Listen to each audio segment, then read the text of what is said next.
নমস্কার বন্ধুরা, মাই কিচেন ডব্লিউবিতে সবাইকে স্বাগত। চলে এলাম প্রত্যেক দিনের মতো খুব সুন্দর আর মজাদার একটা রেসিপি নিয়ে। আজকের রেসিপি হলো পারফেক্ট মোগলাই পরোটা। বাড়িতে কিভাবে বানাবেন সেটাই দেখিয়েছি। হোটেল রেস্টুরেন্টের মতো মোগলাই পরোটা বাড়িতে কিভাবে বানাবেন সেটাই দেখিয়েছি আজকে। তো চলুন দেখে নেবো আজকের রেসিপি স্টেপ বাই স্টেপ কিভাবে বানাবো আর কি লাগছে এই মোগলাই পরোটা বানাতে দেখে নেব। সঙ্গে থাকছে একটা মশলাদার আলুর তরকারি। তো পুরো ভিডিওটা দেখার অনুরোধ রইল। চলুন শুরু করব আজকের রেসিপি।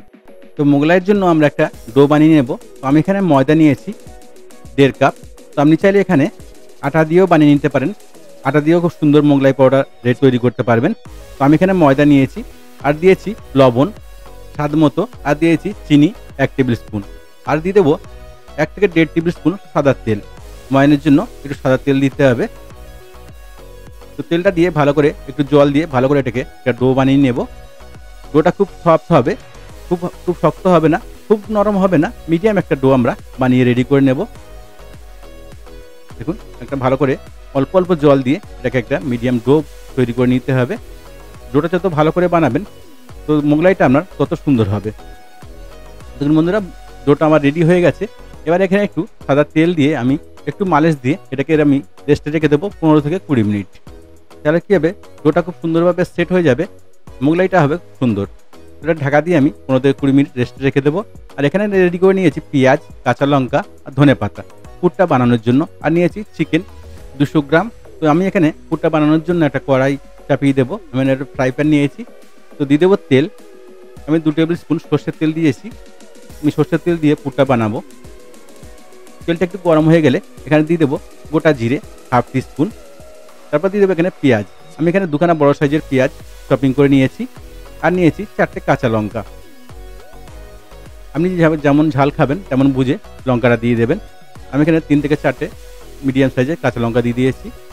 ভালো করে পেঁয়াজ আর লঙ্কাটাকে ভালো করে একটু ফ্রাই করে নিতে হবে। তো মনে রাখবেন পুরটা বানানোর সময় তেল খুব বেশি ইউজ করা যাবে না, কেননা এখানে পুরটা একটু শুকনো শুকনো হবে, তাই তেল আমরা বেশি ইউজ করব না। তো দিয়ে দিয়েছি আদা রসুনের পেস্ট 1 টেবিল স্পুন দিয়ে এটাকে ভালো করে সবগুলো একসঙ্গে ফ্রাই করে নেব। একটু ভালো করে ফ্রাই হয়ে গেলে তারপর এখানে দিয়ে দেবো আমরা যে চিকেন কিমাটা নিয়েছিলাম 200 গ্রাম, সেটাকে এখানে দিয়ে এর সঙ্গে ভালো করে ফ্রাই করে নিতে হবে। তো চিকেনের কালারটা চলে এসেছে বন্ধুরা। এবার আমি দিয়ে দেবো মশলা। তো মশলার মধ্যে দিয়েছি লবণ, স্বাদ মতো লবণ, দিয়েছি লঙ্কা পাউডার 1/2 টিস্পুন, দিয়ে দেবো হলুদ পাউডার 1/2 টিস্পুন, আর দিয়ে দেবো জিরা পাউডার 1/2 টিস্পুন। তো সবগুলো দিয়ে ভালো করে এটাকে কষিয়ে রেডি করে নেব। মশলাটাকে মিডিয়াম হিটে এটাকে ভালো করে কষিয়ে রেডি করে নিতে হবে। চিকেনের সঙ্গে পেঁয়াজ সব মশলাটাকে একসঙ্গে ভালো করে কষিয়ে নিতে হবে। চিকেনের সঙ্গে মশলাটা ভালো করে কষানো হয়ে গেলে তারপর এখানে দিয়ে দেবো আমরা ব্রেড ক্রাম্ব। যেহেতু আমরা একটু ড্রাই এটাকে বানাতে হবে পুরটাকে, তো দিয়ে দেবো এখানে ব্রেড ক্রাম্ব। তো আমি এখানে 1/2 কাপের একটু বেশি ব্রেড ক্রাম্ব দিয়ে দিয়েছি। দিয়ে ভালো করে এটাকে নেড়ে ছেড়ে রেডি করে নেব। আর দিয়ে দেবো এখানে ধনেপাতা 2 টেবিল স্পুন ধনেপাতা দিয়ে দিয়েছি এখানে। আর দিতে পুরটার টেস্ট আরও বাড়ানোর জন্য এখানে দিয়ে দেবো একটু গরম মশলা 1/2 টিস্পুন দিয়ে ভালো করে সব কিছু নাড়িয়ে চাড়িয়ে রেডি করে নেব। ভালো করে আর একটু কষিয়ে নেব সবগুলোকে একসঙ্গে। খুব সুন্দর একটা রেসিপি বন্ধুরা, অবশ্যই বাড়িতে ট্রাই করবেন। যদি বাড়িতে ট্রাই করেন কমেন্টে জানাতে ভুলবেন না রেসিপিটা আপনাদের কেমন লেগেছে। রেসিপিটা যদি পুরো ফলো করেন তাহলে মোগলাই খাওয়ার জন্য আর রেস্টুরেন্টে গিয়ে লাইন দিতে হবে না, বাড়িতেই বানিয়ে খেতে পারবেন দুর্দান্ত স্বাদের মোগলাই পরোটা। তো বন্ধুরা, আমার পুরটা রেডি হয়ে গেছে। এটাকে এবার নামিয়ে আমি ঠান্ডা করে নেব। দেখুন কত শুকনো শুকনো হয়েছে, এরকম শুকনো শুকনোই লাগবে। তো পুরটা আমার রেডি হয়ে গেছে। ময়দাটাও আমার সেট হয়ে গেছে এতক্ষণে। তো আমি ময়দাটাকে বের করে ডোগুলো কেটে রেডি করে নেব। তো আমি এখানে 1.5 কাপ ময়দা নিয়েছিলাম। তো ময়দাটা খুব সুন্দরভাবে সেট হয়ে গেছে বন্ধুরা, দেখুন কত সুন্দরভাবে সফট হয়ে গেছে। তো এবার এটাকে একটু লম্বা করে তারপরে আমি ছোটো ছোটো করে ডো কেটে নেব, যেমন সাইজের আমি মোগলাইগুলো বানাবো। তো এখানে আমি 1.5 কাপ ময়দায় 4খানা মিডিয়াম সাইজের মোগলাই পরোটা রেডি হয়ে যাবে। দেখুন খুব বড় হবে না, খুব ছোটও হবে না, মিডিয়াম সাইজের মোগলাইগুলো রেডি হয়ে যাবে। হাত দিয়ে একটু গোল গোল করে ময়দাগুলো ভালো করে একটু পাকিয়ে নেব। দেখুন এমনভাবে একটু পাকিয়ে রেডি করে নিতে হবে, তাহলে কী হবে বেলার সময় খুব সুবিধা হবে, এঁকে মেঁকে যাবে না, পুরো গোল গোল আপনি বেলতে পারবেন। তো সবগুলো ডো আমি রেডি করে নিয়েছি। এবারে একটা একটা করে আমি মোগলাই পরোটা বেলতে শুরু করব। পরোটা সিটগুলো বেলে তৈরি করে নেব। তারপরে এটাকে আমি মশলা দিয়ে মোগলাই পরোটা বানাতে আরম্ভ করব। দেখুন এমনভাবে ভালো করে সিটগুলোকে আগে একটু বড় করে রেডি করে নিতে হবে। কোনো কোনো জায়গায় যদি মোটা পাতলা হয়ে যায় তো হাত দিয়ে এটাকে আমি ভালো করে সাইজ করে নেব। দেখুন একদম পাতলা পাতলা বেলতে হবে, তাহলে কী হবে মোগলাইটা খুব ক্রিস্পি হবে। খুব সুন্দর লাগবে, খেতেও খুব মজা লাগবে। তো আমি এখানে একটা ডিম নিয়েছি, যে পুরটা বানিয়েছিলাম 2 চামচ পুর এখানে আমি দিয়ে দেবো, দিয়ে ভালো করে ফেটিয়ে আমি এর মধ্যে দিয়ে দেবো। পুরটা ভালো করে আমি ডিমের সঙ্গে ভালো করে ফেটিয়ে রেডি করে নেব। আর চামচ দিয়ে ভালো করে পুরটাকে ফেটিয়ে রেডি করে নিতে হবে মশলার সঙ্গে। এবারে এটা মাঝখানে ঢেলে দেবো, দিয়ে একটা চামচের সাহায্যে ভালো করে পুরটাকে স্প্রেড করে দিতে হবে চারিদিকে। দেখুন এমনভাবে ভালো করে স্প্রেড করে দিতে হবে। হয়ে গেলে এটা ভালো করে স্প্রেড করে দিয়ে তারপরে এখানে আমি 4 সাইডে রুটিটা তুলে ভালো করে লক করে দিতে হবে এমনভাবে। দেখুন এমনভাবে ভালো করে 4 সাইডটা লক করে দিতে হবে, তাহলে ফ্রাই করার সময় ছেড়ে বেরিয়ে না যায়। এমনভাবে সবগুলোকে আমি রেডি করে নেব বন্ধুরা। দেখুন আমার একখানা মোগলাই পরোটা রেডি হয়ে গেছে ফ্রাইয়ের জন্য।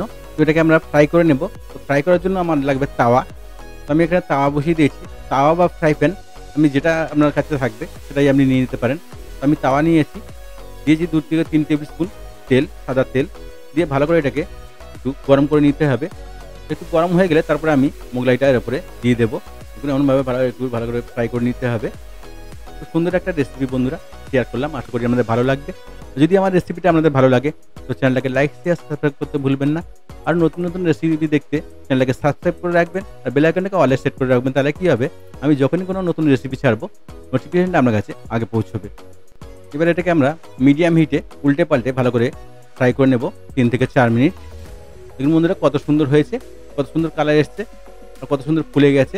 তো আমি আরও একখানা দেখে দিচ্ছি আপনারা কেমনভাবে বেলবেন বা কেমনভাবে ফ্রাই করবেন।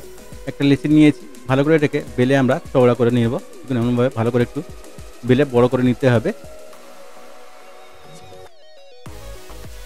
এটাকে তেল দিয়ে বেলতে হবে, আটা দিয়ে বেললে হবে না। আমি বেলা আমার রেডি হয়ে গেছে বন্ধুরা। এবার এর মাঝখানে আমরা পুরটা দিয়ে দেবো। আপনি চাইলে বাড়িতে পুরটা ডিমের সাথে মেখে নিতে পারেন বা পুরটের মধ্যে দিয়ে ডিমটা এর উপরে ভেঙে দিতে পারেন। দুরকমভাবে আমি দেখিয়ে দিচ্ছি, আপনার যেটা পছন্দ হবে সেইভাবেই বানিয়ে নেবেন বাড়িতে। তো ডিমটা দিয়ে দিয়েছি, ডিমটা ভালো করে পুরের সঙ্গে মিশিয়ে দেবো। আর চামচের সাহায্যে হোক বা হাতের সাহায্যে হোক, হাত দিয়ে হোক, ভালো করে এটাকে ভালো করে মিশিয়ে দিতে হবে। দিয়ে 4 সাইডটা এরকম সিল করে দিতে হবে বন্ধুরা। এরকম তুলে 4 সাইডটা ভালো করে সিল করে দিতে হবে। মোগলাইয়ের যে স্টিকটা কিন্তু খুব পাতলা করে বেলতে হবে, এটা মনে রাখবেন, তাহলে ক্রিস্পি হবে খুব সুন্দর। দেখুন বন্ধুরা কত সুন্দরভাবে রেডি হয়ে গেছে। এবার আমি এটা ফ্রাই করে দেখাবো। তো আমি আগে তাওয়াতে ফ্রাই করেছিলাম, এবার আমি ফ্রাই প্যানে ফ্রাই করে দেখাবো। তো ফ্রাই প্যানে আমি কিছুটা তেল গরম করে নিয়েছি, নিয়ে এটাকে দিয়ে দেবো। মিডিয়াম হিটে এটা কিন্তু ফ্রাই করতে হবে। হাই হিট দিলে কী হবে বন্ধুরা, ওপরটা পুড়ে যাবে আর ভিতরটা কাঁচা থেকে যাবে। যেহেতু কাঁচা ডিম দিয়েছি আমরা, কাঁচা থেকে যাবে, ফ্রাই হবে না। এরকমভাবে উল্টে পাল্টে ভালো করে এটাকে ফ্রাই করে নিতে হবে। দেখুন কত সুন্দর কালার আসছে। এটা ভালো করে উল্টে পাল্টে আমি 3 থেকে 4 মিনিট ভালো করে এটাকে ফ্রাই করে নেব। বাচ্চা থেকে বয়স্ক সবারই পছন্দ, খুব মজার একটা রেসিপি বন্ধুরা শেয়ার করলাম, আশা করি আমাদের ভালো লাগবে। আর যদি আমার রেসিপিটা ভালো লাগে তো কমেন্টে জানাতে ভুলবেন না, কমেন্ট করতে ভুলবেন না রেসিপিটা আপনার কেমন লাগলো। আপনার একটা কমেন্ট আমার নতুন নতুন রেসিপি বানাতে অনেক সাহায্য করবে। তো মোগলাইটা খুব সুন্দরভাবে ফ্রাই হয়ে গেছে, দেখুন কত সুন্দর কালার হয়ে গেছে। আপনি যদি আরেকটু কড়া করা চান, আরেকটু ক্রিস্পি চান, তো আরেকটু আপনি লাল করে ফ্রাই করে নিতে পারেন, অসুবিধা নেই। তো বন্ধুরা পুরো ভিডিওটা দেখার জন্য সবাইকে ধন্যবাদ। ভালো থাকবেন, সুস্থ থাকবেন, আবার দেখা হবে নেক্সট ভিডিওতে। আরও কী রকমের রেসিপি আমরা দেখতে চান অবশ্যই কমেন্ট করে জানাবেন, সেই সব রেসিপি নিয়ে আসার চেষ্টা করবো আমি। ধন্যবাদ।